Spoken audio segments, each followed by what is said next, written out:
And we're back. Another episode of Triple Threat Talk is here. Episode 23. Shout out Jordan. Shout out. That's all I got right now because my mind is rambling. I'm going to keep the intro short and sweet. Please like and subscribe, follow, whatever it is. Follow me on my socials, TikTok, Instagram, YouTube. If you're listening on Spotify, I appreciate that. But we have a jam-packed episode for you all today. Again, sorry for the lack of episode from last Friday. As I said in episode 22, I was in Nebraska. Don't ask. I was in Nebraska for a wedding. Actually, I'll tell. I have a lot of family there. I was there for a wedding. My cousin Nick got married. Congratulations to him. Awesome ceremony. Awesome reception. Just overall incredible weekend. Shout out the family. Just really hype. But arguably the biggest news in NBA history was announced, or biggest trade, I'll say that, not biggest news, or some other stuff. The biggest trade in NBA history, arguably, happened on Saturday night into Sunday morning at, I think it was midnight, like 12:30 in the middle of the night. Luka Doncic was traded to the Los Angeles Lakers for Anthony Davis. We're going to be talking about that. We're going to be talking about the Zach Lavine and De'Aaron Fox trade, which happened 2 days ago.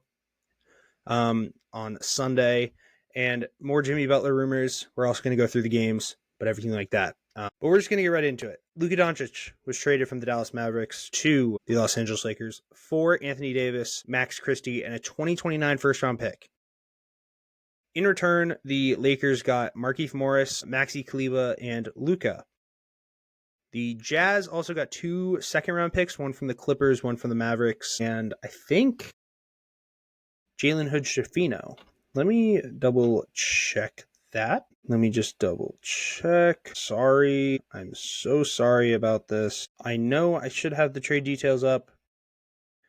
You know, what are you going to do? ESPN, if you could load any faster, that would be awesome. That is just not even what I was looking for. The Jazz get Jalen Hood-Schifino. That was the third piece, and then 2 second-round picks. I really could have just spent this entire podcast episode talking about this, but really good Celtics games from over the weekend, some other really good games, so I'm going to talk about those. And then also just the Zach Lavine and De'Aaron Fox news to add along with it. Majority of this episode, or I don't know if majority, a good part of this episode will be talking about the Luka trade. I have so many questions. I don't know if I'll ever be able to understand why this trade was made. Let's look at it from the basis of right now. Luka Doncic traded for Anthony Davis. I understand there's the other stuff, but in reality, that's what the trade was. If you're the Dallas Mavericks, if you're Nico Harrison, who I will rant about in a little bit, what are you doing? Like, why? You have a 25-year-old who just led you to the NBA Finals for the first time since the Dirk run in 2011, who averaged 34 points, 9 rebounds, 10 assists, was third in MVP voting behind Nikola Jokic and Shai Gilgeous-Alexander, and who also then went 30, who averaged 39 and 8 in, or 38 and 9 in the upcoming postseason, led you to the NBA Finals. Sure, you lost in pretty embarrassing fashion. You could say that, but it wasn't like the Celtics were like a bad team. They were a juggernaut. They were a juggernaut all year, whatever it may be. But you decide, hey, this team needs more. Let's get rid of our 25-year-old top 3 player, depending on who you ask, top 4, top 5. I have him top 4, top 3, depending on the day. But in reality, like a generational superstar on your team at 25 years old who is in his prime, and you decide, yeah, we're kind of sick of him. We're kind of just like, kind of bored. We're going to move on from him. We don't really see that he is a part of our future. Nico Harrison, respectfully, I'm asking this respectfully, of course, what crack are you smoking, and can I have some? Because you are going to other worlds, evidently. I'm like, this is no knock on who Anthony Davis is as a player. Top 10, top 15 player for the last 8 years, arguably. Incredible talent. Really good on both ends, really dominant on the defensive end. And when he gets going on the offensive side, he's able to really create a lot of mismatches, just cause a lot of problems for a team. But the clear issue is this. You decided to trade Luka Doncic, who is arguably the second best offensive player in the league.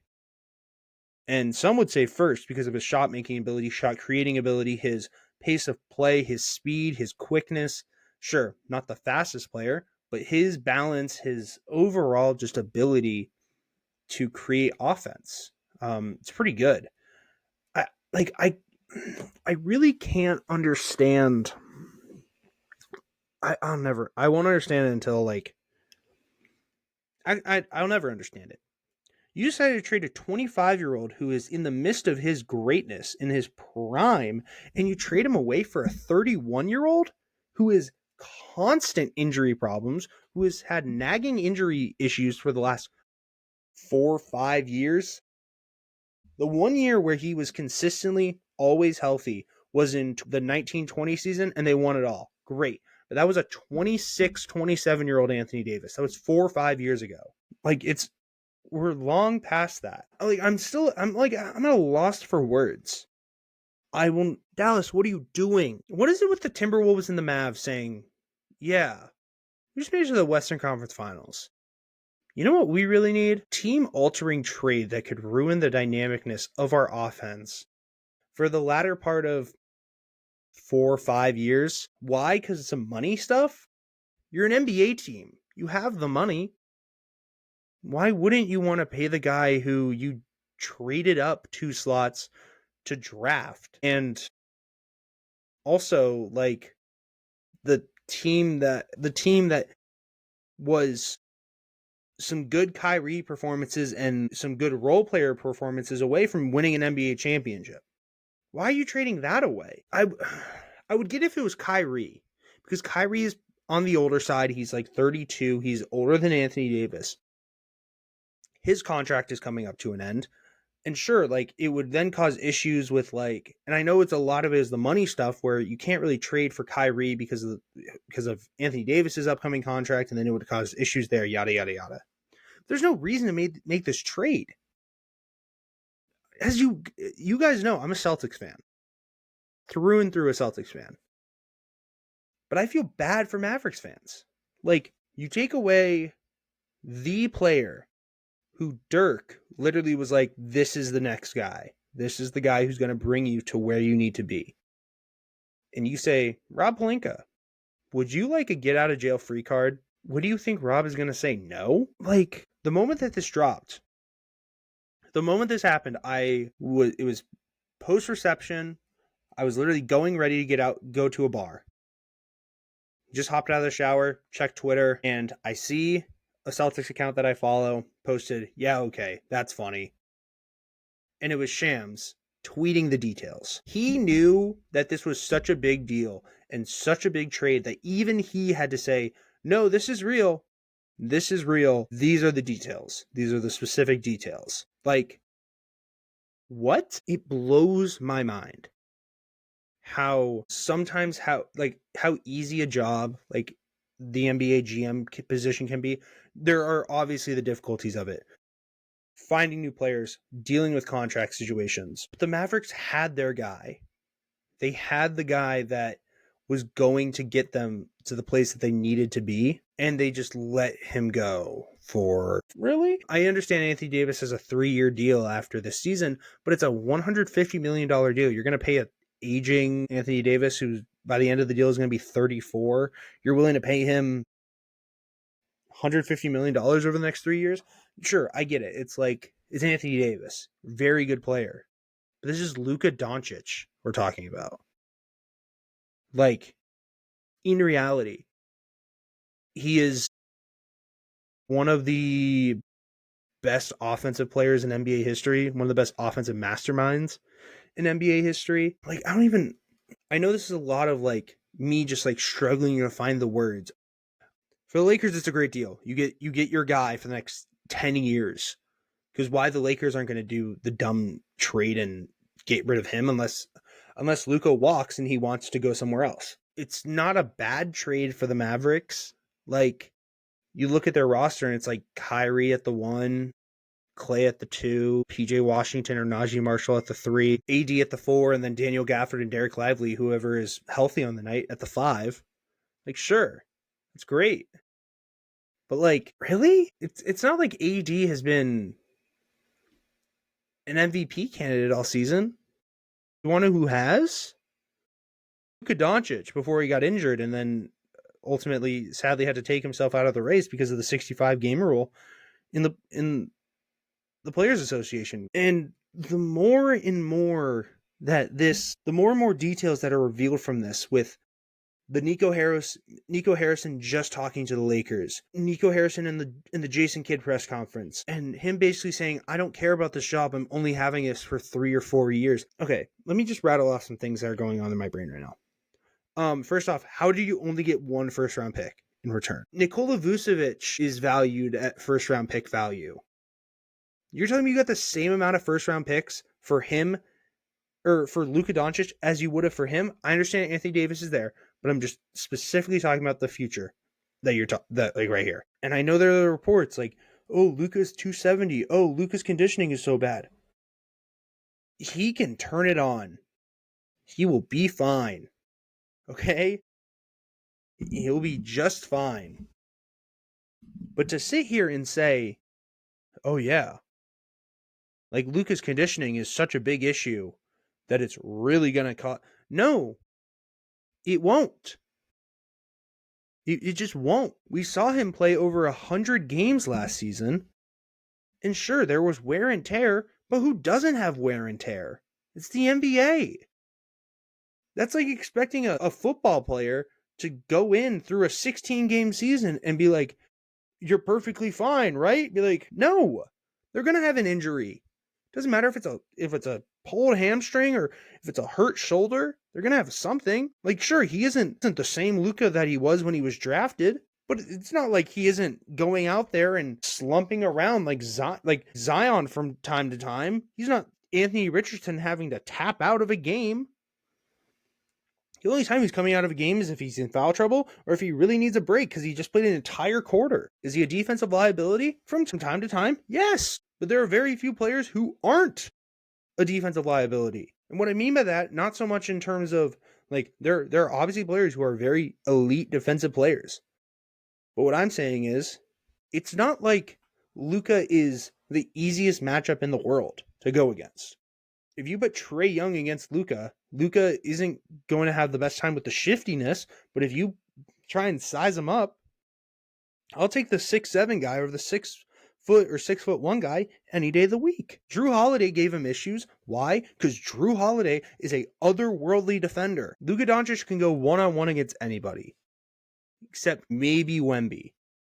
But we wouldn't see that matchup. Why? Because the Spurs know that Wemby wouldn't be able to match up with him in terms of shot creation, in terms of quickness and his ability to speed up and slow down.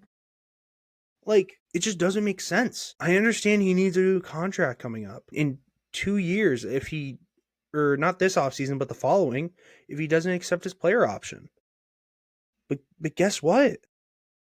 He would have, and he probably will, and they'll probably just sign an extension with the Lakers. And the fact that the conditioning and the weight was able to get you out of having to give up Dalton Connect and another first-round pick, the Mavericks had an awesome offseason. You brought in Klay Thompson to provide more shooting and solid defense. You got Najee Marshall to add toughness and more defense and also pretty good shooting. You had your big man duo in Gafford and Lively.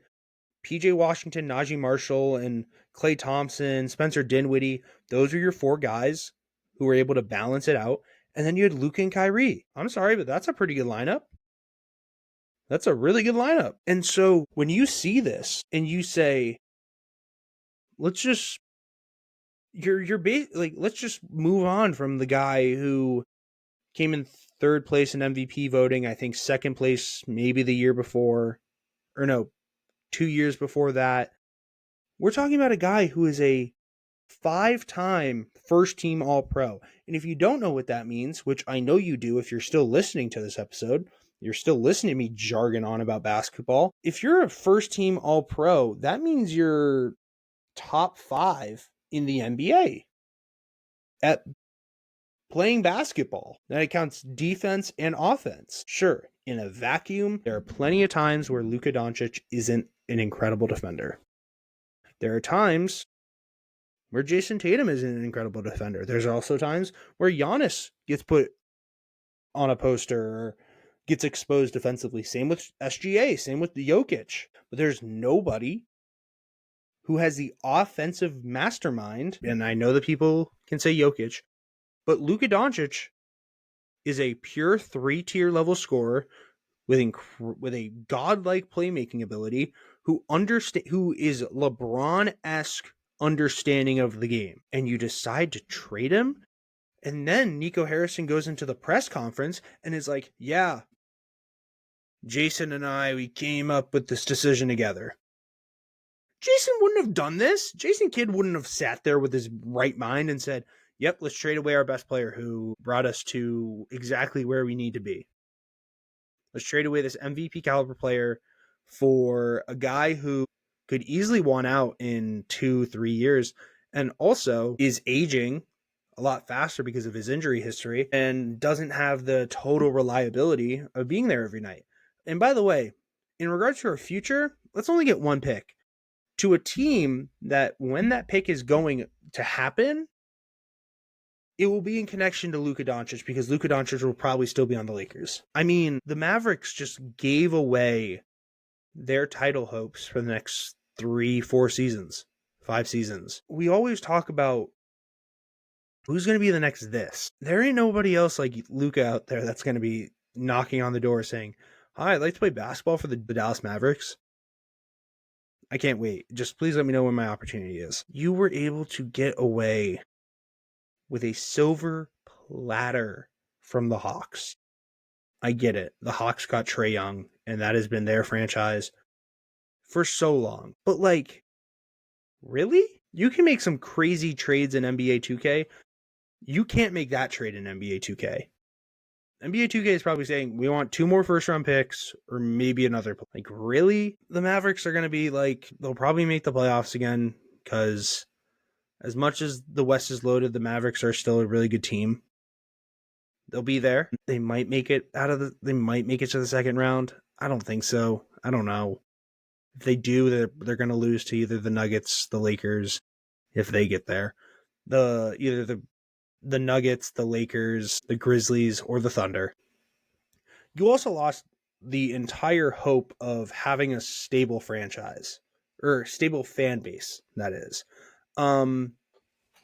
Because in reality, you look at that and like, I think it was like during the time in which from Luka was traded, and I think like maybe like 12 hours later, the Mavericks lost 700,000 followers on Instagram. Pretty substantial. I understand, and people know I'm not a fan of choosing a player to be a fan of, but like I get why people are a fan of Luka, and I get why people are mad about this trade. For the Lakers, they walk out of there with their guy for the next 10 years, at least.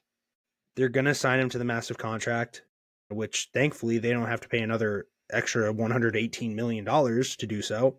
So instead of the $345 he was going to guarantee for the next 5 years, I think in 2 off seasons from now, or maybe next off season, they instead are going to only have to pay, I think, 5 years, like $227, which is a lot more manageable. Because if you're able to walk around and say, hi, we're the Los Angeles Lakers, we just got Luka Doncic for, or maybe it's a 4-year deal.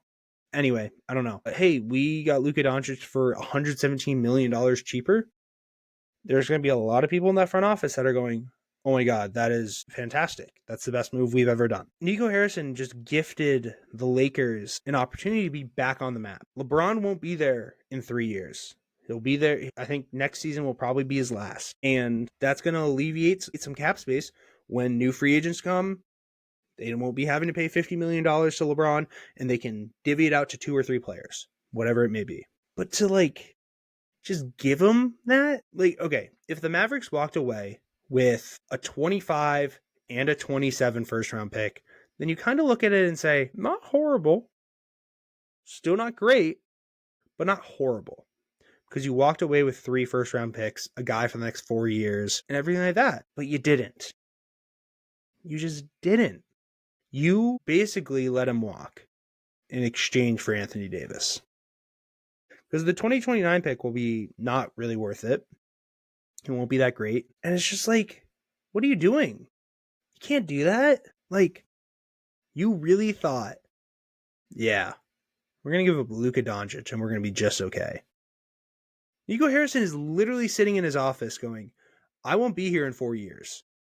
Like, he said in the press conference that when I say I'm looking towards the future, I'm looking 3 to 4 years. I'm not looking 10. In 10 years from now, Jason and I will probably be dead together. We're dead next to each other. And you can just see the pain in Jason Kidd's eyes going, yep, he's gone. We saw the visual representation of a man's soul being ripped away from him in Jason Kidd in that interview. And you expect Dallas fans to have trust in you? Like, what do you mean? Of course they're not going to have trust in you. You just trade away the player that the new generation of Mavs fans were supposed to have for the next 15 years. Probably a total of 20 years. He was supposed to have a statue. I feel bad for Mavs fans now. I know I said that already, but I just can't reiterate it enough. You can't make a trade like that. If you were to go to any other GM and say, hey, hypothetical, if you had a 25-year-old who is in the prime of his career, sure, a contract coming up in the next 2 years, prime of his career, probably is going to win an MVP in the next couple seasons, also is incredible, is just still getting better, makes everyone on the court better, is 25, and you drafted him, and he is like your building block for building a franchise. If 29 other GMs had that and they had him on their team, they would just build around him. They would keep him. They would prioritize anything he wants for the next however many years it may be. Whatever it is. You want this guy, we'll try and go get him. You want a similar player like this, we can go get him. We'll look to go get him. And then you say, for Nico Harrison to be the one to literally offer the Lakers and say, like Rob Pelinka, who I don't think is that great of a GM. He got the position because of being friends with Kobe and Kobe having trust in him, when in reality, he should never have gotten the job. You go to Rob Pelinka and say, hey, you want Luka? And you just are like, well, yeah, I'd love him, but like, I'm not going to give up everything. Anthony Davis in a first? Deal. What else you need? You need another player? Max Christie? Go ahead. Sure. It's fine with me. Like, what are you doing? I'm rambling so much because it's late, but it hurts my brain trying to comprehend this trade. It really does. And to see this, like, I would get it only a little bit if it was like the Mavericks didn't make the playoffs last season. No, you were one of the last 2 teams in the NBA last season. You were one of 2 teams to make it to the NBA Finals, and you decide, nope, we're just going to restart. What are you doing? I'm not even a Mavs fan. I don't like Luka. I respect him. I don't like him. Like, I don't like him only because he doesn't play for the Boston Celtics. Okay? But that's how fandom should be, right? That's normal. Okay? But when I watch him play, I'm in awe. I think he's an incredible player. So what do you decide to do? You say, F it. We're going to just throw caution into the wind. We're going to let him go. And we're going to ride with this team that 90% of those players didn't produce last postseason. Respectfully, again, Nico Harrison, what the fuck are you smoking? And where can I get some? For my dad listening, I am just joking. I don't. Anyway, my final point I'll make is this. To all the social media accounts that were like, oh, we're going to see Lakers Celtics again in the finals. Like, oh my God, the rivalry's back. No, we're not. The Lakers aren't going to be in the finals. They're not even going to be in the Western Conference Finals. They just won't. They won't because of the issue of they don't have an interior presence now. They don't. Anthony Davis was their primary source of defense because they had Rui, LeBron, Austin Reeves, and a combination of like Dalton Connect, Dorian Finney-Smith, Max Christie, like those three guys kind of circle. Jared Vanderbilt, now he's back. God forbid Lakers fans, they're saved. They have those four guys to come in and say, like, they can guard the perimeter pretty solidly. They can maintain that aspect. And then you have the aspect of like, sure, if those guys are good, they can just funnel into the paint and we have Anthony Davis to block. Well, now you don't. So sure, you get the offensive mastermind that you want. You have the guy for when LeBron is done. In reality, you don't have a defense. So they won't make it far. Okay? LeBron and Luka will probably each... Like, LeBron will probably be like low 20-point scorer. Luka will get to the 30. Whatever it is. If the rest of them play undeniably incredibly well, that's great. But every night it's going to be they're going to have to score 140, 150 every night in order to consistently win games. Like, that's the only way it can happen. It's the only way I see it working. It's the same thing with the Nuggets. Sure, Nikola Jokic is known that he isn't the most consistent player on defense. But he is such a vital piece to their offense. He attracts so much gravity. He attracts so much for that. Like, there will be nights where, sure, the big mans aren't playing big. I'm talking for the opposing teams that are playing the Lakers. The big mans aren't going to be that big. They won't be able to stop it, or they won't be able to score any buckets. And then there are going to be nights where the perimeter players aren't able to make shots. Sure, that's always going to be the case because people are human and it's the NBA. But they don't have a defense. They just don't. And they decided to give it up. Sure, they made the right move going for Luka Doncic and getting Luka Doncic. But to Bleacher Report, to ESPN SportsCenter, to whoever, don't put a Lakers jersey on Luka and then have a Celtics player like guarding him from the NBA Finals in last season. Okay? Like, I don't know what Lakers fans are thinking, but they aren't winning a 7-game series against the Celtics. They aren't winning a 7-game series against the Thunder right now. They aren't winning a 7-game series right now against the Nuggets. The Grizzlies maybe even. Like, calm down, okay? The trade just happened, 1, and 2, like, we're not talking about Miami LeBron and now Luka teaming up. We're talking about 40-year-old LeBron who's running on quarter tank, and then now Luka. Okay? So sorry for the rant, but it just needed to be said. Because if it didn't, then I don't know. Then I wouldn't be doing my job. This isn't my job. I need a job still. Please help me out. Is it a disastrous trade for the Mavericks? No. Is it a bad trade? Yes. Is it the perfect trade for the Lakers? Arguably, yes, but also no. They just don't have any defense, and the Mavericks don't have a true, like, mastermind of generation of offense for them moving forward. Like, sure, Kyrie can get buckets, but he's not the elite playmaker that Luka Doncic is. There's my take on that. The other trade from over the weekend, Zach Lavine is going to the Sacramento Kings, and De'Aaron Fox is going to be a San Antonio Spur. And the Bulls got gypped. Let me just double check. Sorry.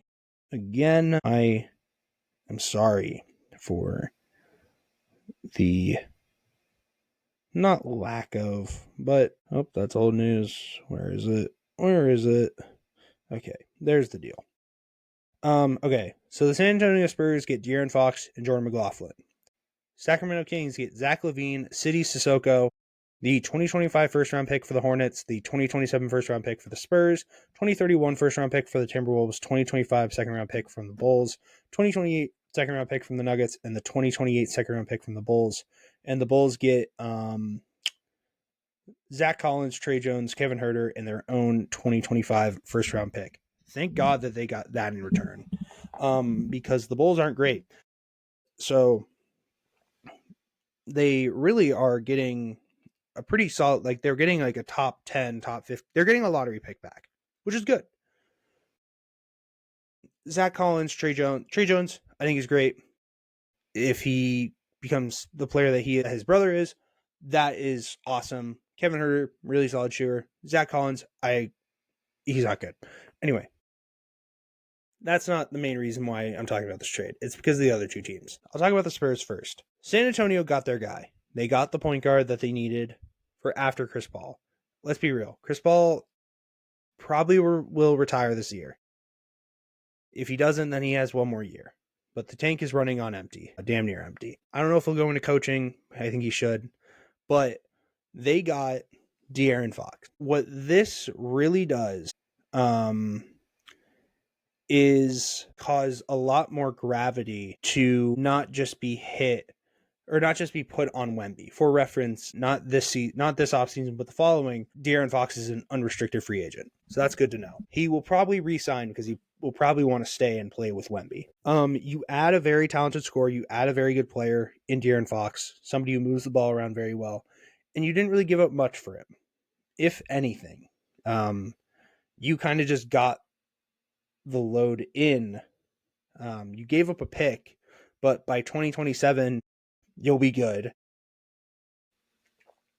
And also, you have your dynamic duo for at least the next 2 seasons. So the winner of this trade is the Spurs, no doubt about it. They have their guy. They have the overall situation of just being able to have this all-star caliber player with Victor Wembanyama. Is De'Aaron Fox the perfect player for Victor Wembanyama? Probably not, just because I don't think he has as good of playmaking as like a Chris Paul type player or a Luka, speaking of. But he does have very solid scoring ability, very good ability to get to the hoop, and just draw attention. And that was kind of the aspect that the Spurs didn't have outside of Wemby. With Wemby, you had to put a guy up on him early because if you don't, he's going to take the pull-up three. And if you do, you're going to have to force the double pretty quickly because of his ability to drive. With De'Aaron Fox, if you get De'Aaron Fox on a one-on-one matchup with the lack of help because of the big man being pulled away from Wemby, that's going to cause issues on the interior because De'Aaron Fox is going to easily score every time. And also, it's just like De'Aaron Fox is able to get to a spot, create his own shot very easily. He's extremely quick. He has solid passing and is able to find players pretty easily. The Spurs are going to be very good. Not this season. I think they're going to probably end up out of the playoffs. They're going to need time to adjust. But in reality, it's solid. It's more than solid. It's a very good trade. For the Kings, what are you doing? First off, to anybody that follows me on Twitter, I somewhat feel bad. Not really. What are you going to do? When this trade happened, I was on a plane coming from St. Louis to Boston. With that, I didn't really get to see the full details. All I saw was a tweet that said, or a notification that said, Lavine and 3 first-round picks to the Kings in exchange for Fox, who's going to the Spurs and some other players. They need to emphasize, hey, these 3 first-round picks aren't that great. They need to start emphasizing that when they break a headline now, because there are just so much stipulation. There's so much stuff that goes into it. The Hornets pick, the 2025 Hornets pick, that's top 1 through 14 protected. So if the Hornets somehow get really good and get out of the lottery, then it's the Kings pick. So that's not really going to matter. And in return, I think for conditional reasons, the Kings get 2 second-round picks from that. 2027 Spurs pick probably won't matter. It will probably be out of the lottery. Why? Because I think the Spurs are going to be really good in a couple of years. Why? Because Victor Wembanyama. The third one is the 2031 Minnesota Timberwolves pick. Who cares? It's 7 years from now. If it turns out great, it turns out great. If it doesn't, it doesn't.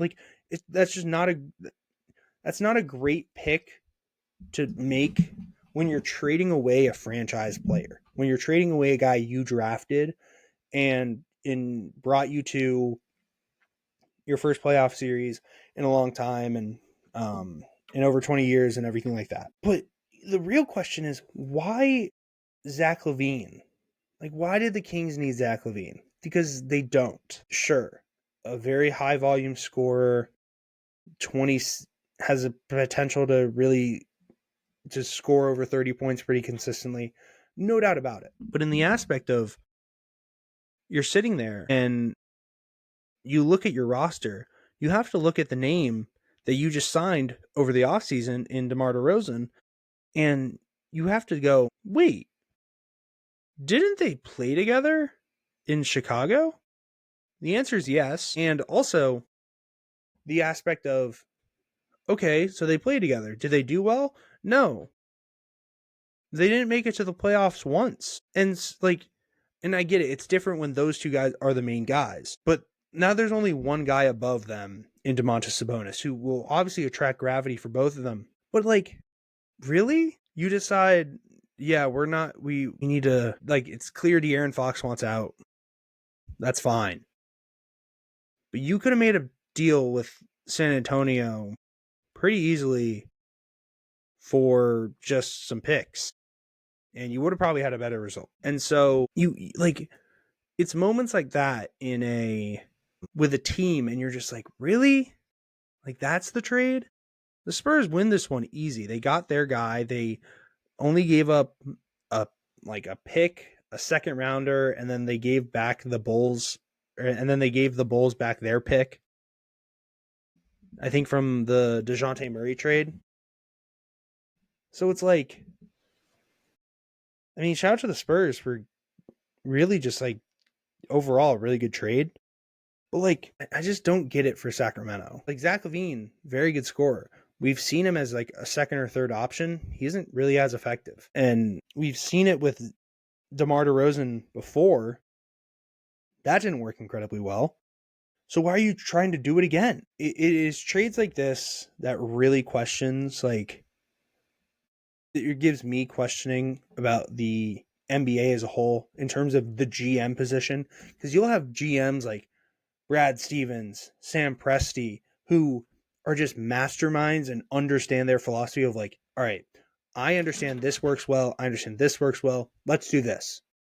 Or saying, hey, I believe a lot in this guy. Let's get as much future prospects as we can in picks, and then let's be able to flip them moving forward. But then you have trades like this, and the Lakers one, where you're just you gave up what for what? You gave, you're telling me Zach Lavine is worth more picks in total than Luka Doncic? I know it's not, but in reality, that's what it was. So both are just incredibly weird trades. The De'Aaron Fox to San Antonio makes sense. They're going to be really good together. I think it's an extremely underrated duo. The Luka and Mavs one will never make sense, but that's the NBA, man.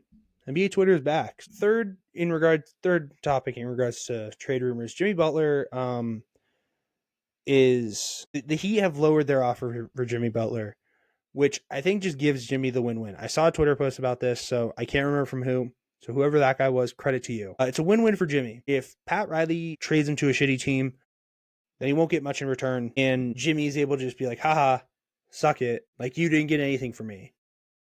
If he goes to a good team like the Suns, then he gets to go to a better team, go to a more likely contender, and go to a place that he actually wants to be.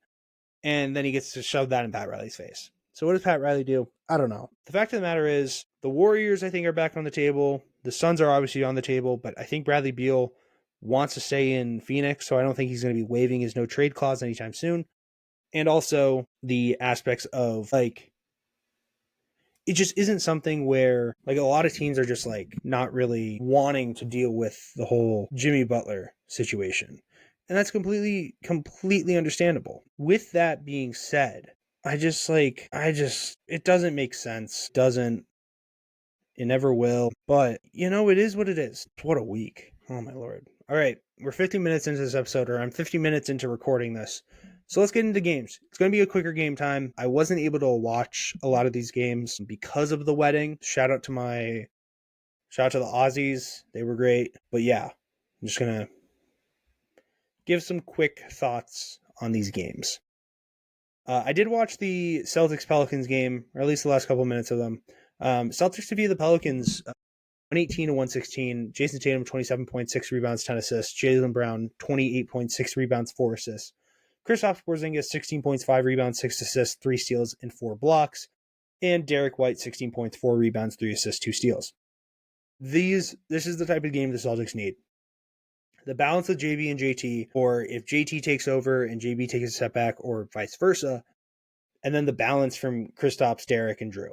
I know Drew didn't have the best game in this one, but it is this balance that allows the Celtics to really exceed. Of course, being the Boston Celtics, you're going to have to face some hospital games in which players, Trey Murphy, decides to have a career high. 40 points, 5 rebounds, 4 assists for Trey Murphy. Jose Alvarado, 20 points, 3 rebounds, 6 assists, 1 steal, 1 block. And CJ McCollum, 17 points, 2 rebounds, 1 assist, 1 steal. Was it the perfect game for the Celtics? No. Was it a big road win? Yes. And to cap it off the way that they did was awesome. Jason Tatum, screen with Derek White, gets the CJ McCollum switch on him, comes down to the left elbow, spins left, perfect shot with 2 defenders rising up over him, straight like water. Straight water, straight cash, whatever you want to call it, butter. Nylon. Just straight through the hoop with no problem whatsoever. Just easy coming, easy going, and then just a cold look to the camera on the sideline. Just saying, yeah, I do that shit. Jason Tatum is making a run for Clutch Player of the Year. Will he win it? Probably not. I don't know. I don't really care. I just want Banner 19. But to have a moment like that, to have that shot, it really is just great to see people shutting up and just being like, damn, he's making those shots. It's not great. So, but this is the balance for the Celtics. And I know I'll get to another Celtics game in a little bit where this balance is showcased once again. But really good game for the Celtics. Obviously not the way that we wanted it to happen in terms of having a tight game against the Pelicans, but it is what it is. It's the NBA. So what are you going to do? But just such a cold game winner. So cold. Next game up, the Denver Nuggets defeated the Philadelphia 76ers 137-134. Jamal Murray led the way for them with 31 points, 6 rebounds, 11 assists. Nikola Jokic having a Nikola Jokic type night, 28 points, 9 rebounds, 13 assists, and 2 steals. And Michael Porter Jr., 24 points, 6 rebounds. Nuggets are heating up. They're really finding their stride, and these are the games that they need. Now, I know the 76ers have been without Paul George, Caleb Martin, Joel Embiid, and some other players for a little bit of time now. But to have a game like this, like how I was talking about the balance for the Celtics, it's when these 3 guys for the Nuggets step up and go crazy, that's when the Nuggets are the Nuggets. Jokic is having these 30-point, nearly like 10-plus assists a game, nearly a triple-double. Jamal Murray gets into his microwave mode and hits all the shots he needs to. Michael Porter Jr. is that third option. And then you have the players like Christian Brown, Aaron Gordon, Peyton Watson, Julian Strawther, who are able to pick up the scraps in moments that they need them to. That's when the Nuggets become a top team in basketball. And they're really finding their moments right now. I'm currently checking what stretch they've been in as of late. From the looks of it, they're definitely doing very well. They had a tough 3-game losing streak, and now they've won 3 in a row after that, beating Sixers, then the Hornets, and then winning tonight against the Pelicans. That's not great, but like it's the games like this that kind of reassure them like, hey, we can do this. And they're 3rd in the West, I think. 4th in the West. They are a game and a half back on the Rockets, who lost tonight, so they gained a game. And so with that, it kind of just does like showcase like, hey, this team is heading in the right direction. They're 7-3 in their last 10. They're getting into their spots. So for the 76ers, I mean, I'll save my 76ers talk for the Celtics game. But Tyrese Maxey, really good game, 42 points, 2 rebounds, 9 assists, 2 steals. Gershon Yabusele, 28 points, 7 rebounds, 2 assists, 3 steals. And Kelly Oubre Jr., 27 points, 7 rebounds, 5 assists, 1 steal, and 1 block. For the Saturday games, the Miami Heat defeated the San Antonio Spurs 105-103. Bam Adebayo, huge game winner, similar to what JT had, coming off his left, fading left, Drano, and we ain't talking unclogging products for your sink. But he led the way, 30 points, 12 rebounds, 9 assists, 2 steals, and 3 blocks Terry Rozier, 19.7 rebounds, 4 assists. Nikola Jovic, 14.7 rebounds, 4 assists, and 3 steals. Those games, that game from Bam Adebayo is Bam Adebayo. That's the game. These are the games that I buy my Bam Adebayo stock for. When he has a performance like this, when he has the freedom that he has as of late, you get that. And I think a lot of it stems from the Jimmy Butler stuff. It just seemed like there was a lot of pressure on him and the team to have the results that they've had for the last couple of seasons. Make the playoffs with certainty, yada, yada, yada. But when you let a player like Bam Adebayo create his own shots, find his own way, sure, is he going to be perfect every night? No, but he is playing a whole lot better from what he was compared to what he was at the beginning of the season. He's still averaging 16, 10, and 5 with nearly a steal and a half and a block. But in his last 5 games, 21 points, 12 rebounds, 6 assists, half a steal and a block on 55, 42, and 82% shooting splits. And if you want to limit down to even the last 3 games, it gets even better with 26 rebounds, 26 points, 10 rebounds, 7 assists, 1 steal, 1.5 blocks on 61.2, 44, and 81% free throw shooting. It's pretty good. Like, that's really good. Bam Adebayo, like, this is the player that he is. I know that they are starting to like kind of clean out shop a little bit to gear up for, I think, the 2027 free agency class and trying to really bring in somebody there, because I know long-term wise, they only have Hero and they only have Bam and Tyler as like the long-term contract guys. So if they're able to get like a Giannis, or I don't even know, I think Giannis is a free agent by then. But if they're able to get a guy and say like, yo, like we got a true big 3, we have a scoring guard, we have a combo forward big, and then we're able to get like another really good scorer, another like point guard, whatever it may be, that'd be huge for them. Shout out the Heat. The Spurs were without Wemby in this one though, but Chris Paul, 12.7, 4 rebounds, 7 assists, 3 steals. Keldon Johnson, 19.5 rebounds. Stephon Castle, 10.6 rebounds, 6 assists, 2 steals. The one thing I forgot to say about the trade, I don't really have much to say about the Spurs in this one, but not having to give up Stephon Castle was the biggest thing for them. Huge, massive. Just unreal. Yeah, that's all I got for that game. Anyway, Lakers win 128-112 against the New York Knicks in Madison Square Garden. LeBron James, 33 points, 11 rebounds, 12 assists. Are we shocked? No. Austin Reeves, 27 points, 5 rebounds, 6 assists, 3 steals, and Rui Hachimura, 21 points, 3 rebounds, 2 assists. When you have a game like this and you look at it and you say, wow, that's a really good game. This was without AD. So I know you're thinking, oh, Connor, the Lakers defense is just fine.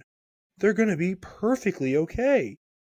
Yeah, they were without AD, but this was also, I think, Jalen Brunson and Karl Anthony Towns shot a combined... Sorry, I'm trying to pull the game up. Let me just read off some numbers. Karl Anthony Towns shot 3 of 12, and Jalen Brunson shot 7 of 18, and OG Anunoby left the game with a leg injury. So I'm gonna just say those things have some reason to do with it. But no, very good game for the Lakers. They're on a roll. I think they went 5-0 or 4-1 on their road trip that they were on. 4-1. Yep. So they've been on a roll as of late. They're, I think, 8-2 in their last 10. So overall, very good performance for the Lakers. For the Knicks, this is what I was worried about. You lose somebody like OG Anunoby, who obviously is so important for you on offense, but is even more important for you on defense. And these are the games where it's like one, or God forbid, 2 of your star players aren't playing well, and it just doesn't really line up. Josh Hart, though, unreal game, 26 points, 13 rebounds, 11 assists. Precious Achiuwa, 15 points, 15 rebounds, 3 assists. Mikal Bridges, 16 points, 2 rebounds, 3 assists. The Knicks, I do think the top three teams will stay the top three teams. I don't know if the Celtics will catch the Cavs unless the Cavs go on a major skid or, God forbid, an injury happens. I think the Celtics will maybe make it a little bit closer than it currently is. I think it will get cut down to 3 games, but I don't think it will get anything bigger than that. But the Knicks will stay third. And I think that's just how it's going to be. And right now, I have to say, I really like the matchup that the Celtics have compared to, actually, I would love if the Hawks won the play-in and then beat whoever. That's a long way down the road. Anyway, 2 games from Sunday. Again, sorry for the quicker game recap section. A lot of my thought was for the trade stuff, but let me know if you like this. Let me know if you like me kind of just diving into more of the news stories or a little bit lesser on the game recaps. Sunday, though, Celtics defeated the 76ers 118-110. I don't know why, but I completely forgot to put in the 76ers stats, but good thing I have my phone. Jason Tatum led the way, 35.7 rebounds, 11 assists, 1 steal, 1 block. Jaylen Brown, 21 points, 10 rebounds, 6 assists. Kristaps Porzingis, 18.7 rebounds, 3 assists, and 5 blocks. Derek White, 17 points, 1 rebound, 9 assists. And for the 76ers, Tyrese Maxey, 34 points, 3 rebounds, 6 assists. Kelly Oubre Jr., 18 points, 13 rebounds, 2 assists, 1 steal. Gershon Yabusele, 21 points, 6 rebounds. Shout out Ricky Council for 11.7 rebounds, 8 assists, and 2 steals as well. Celtics were down 26 in this one. Came back and won it. And it wasn't like they were down 26 in like the middle of the second or like early in the second, and then they just chipped away. No, it was they were down 26 with 2 minutes left in the third, and then they said, shit, we got to try. Flip the switch and just took off.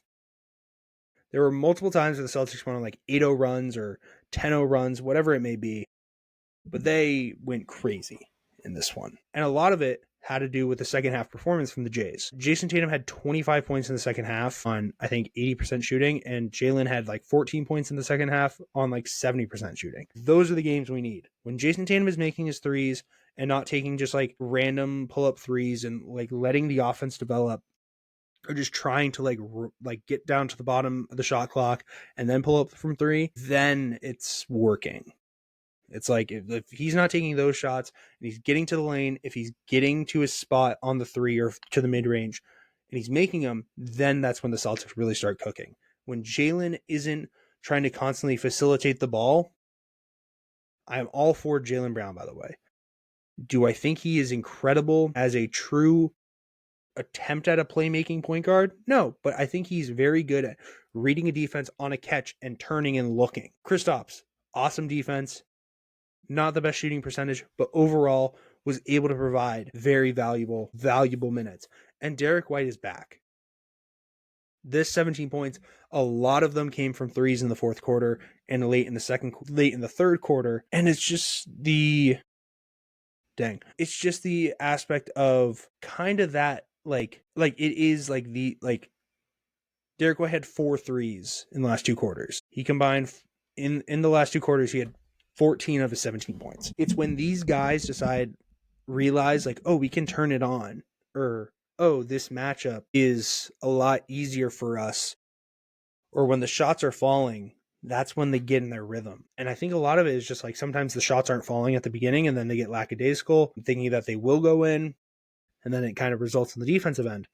But the Celtics are finding their stride. They won 3 of their last. They won their last 3 games. The first time since January 3rd. They've been on a 3-game win streak. They do have a tough one tomorrow night against Cleveland Cavaliers. But then you look at the rest of the week, up until the All-Star break. You host the Mavericks on Thursday, should win. You go to New York to play the Knicks, should win. You go to Miami to play the Heat, should win. You host the Spurs, should win, and then you're at the All-Star break. If the Celtics go 4-1 in this next stretch, first off, they need to win one more game to accomplish the 40-20 rule, which, if you don't know what that is, 40 of the last 44 NBA champions win 40 games before they reach 20 losses. I don't know how that has become the rule, but it is the rule. It shows dominance, but also like we're able to win the games that really matter. So if they're able to kind of go on the stretch and say if they win tomorrow night against the Cavs, then I think people are really going to be like, oh, in Cleveland, damn, Celtics might be the best team still in the East. We get them to 4.5. Like the Cavs coming up, they have us, then they have a 2-game road trip against the Pistons and the Wizards, and then they host the Wolves, and they go to Toronto. So they'll probably also go 4 their goal is also 4-1. Just having the resilience that the Celtics have, having the shot makers that they have, it's them and the Cavs that I'd say, like, if you're up 25, you aren't winning this game yet. Like, they have the shooters, they have the balance, they have, like, Sam Hauser played a huge role, had 4 big threes in the last 14, 15 minutes of that game. Drew with the dagger. If Drew Holiday gets going and Al Horford makes half of the shots, or about 50% more shots, I'll even be safe and say 30% more shots, the Celtics are winning it all. No question about it. Kristaps is on a roll. JT is playing like an MVP. Even though he won't win it, I'm just saying, MVP caliber player. JB is finding the rhythm again at being the number 2 and not just trying to say like, oh, like I like this and that. Derek has found his rhythm again. This was without Peyton. We get him back. The Celtics are going to be fine. Okay? Boom. Final game, the Grizzlies defeated the Bucks 132-119. Jaren Jackson Jr., 37 points, 5 rebounds, 2 assists. Ridiculous performance. Santi Aldama, 23 points, 8. Desmond Bane, 22 points, 9 rebounds, 3 assists. Scottie Pippen Jr., 9 points, 5 rebounds, 10 assists, 4 steals, and 1 block.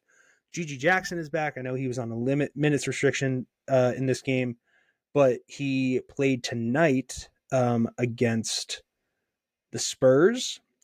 The Spurs did have Wemby. His first game, or his first legitimate game back. I'm so sorry this isn't his first game back. I thought it was. But this is his first big game back. 27 points, 4 rebounds, 1 assist, 3 steals. So it's pretty big for them. But the Grizzlies are just so balanced. This was without Ja Morant, and going to Milwaukee and kicking the butt out of the Bucks is insane. Giannis had 11 rebounds, 7 assists, 2 steals, 1 block. Chris Middleton, 20 points, 2 rebounds, 4 assists. Damian Lillard did not play well, 15 points, 3 rebounds, 9 assists. I know that a lot of Bucks fans wanted Zach Lavine for Chris Middleton, and I think that was probably the best fit. I know that they're also trying to pivot and look more like a Jeremy Grant and Rob Williams duo, which I think would help them a lot because of their lack of rebounding for big men. I didn't know this. Brook Lopez doesn't have a single game this season with above 10 rebounds, or with above 9 rebounds. He has 1 game with 9, maybe 2, and then some games with 8. Like 10 games with 7, and then the rest it's 6, 5, or 4. Last 2 games he's had 7 rebounds combined. That's atrocious for somebody who's of his size. I understand he's a stretch big now, but still not great. But the Grizzlies are an incredible team. They have so much balance, just so much versatility for their defense, for their scoring, for their playmaking, their shooting ability. This is a team that I don't want to face. They came to Boston in December. They busted our ass, and the Bucks just looked like they gave up. They really did. So it is 1:02 in the morning. 1:03 now. I hope you all enjoyed this episode. It was a long one. Actually, I don't know why I always say that, because I know this is going to get edited down to maybe an hour. But again, I just need you all to know this. I really do appreciate all of you for listening. I really do appreciate all of you who have supported me, who have been there since episode 1, or if you've been there since episode 22, doesn't really matter. My schedule is clearing up. I'm going to have more time to post things. I'm going to be posting more clips. I'm going to be back to the grind of giving you guys more content. I'm going to be back to writing after tomorrow's game. I'm going to be starting up the blog again. I'm going to be posting there. So please, don't get off the bus. Don't get off the train. It's just starting. Player for today is Semi Ojeleye, because that's my guy. That's my goat right there. I love you all. Follow the socials. Like and subscribe. Leave a comment. I'll write back, even if you're mean. But what are you going to do? Because that's life. You just got to keep living it. Love you all. Peace out.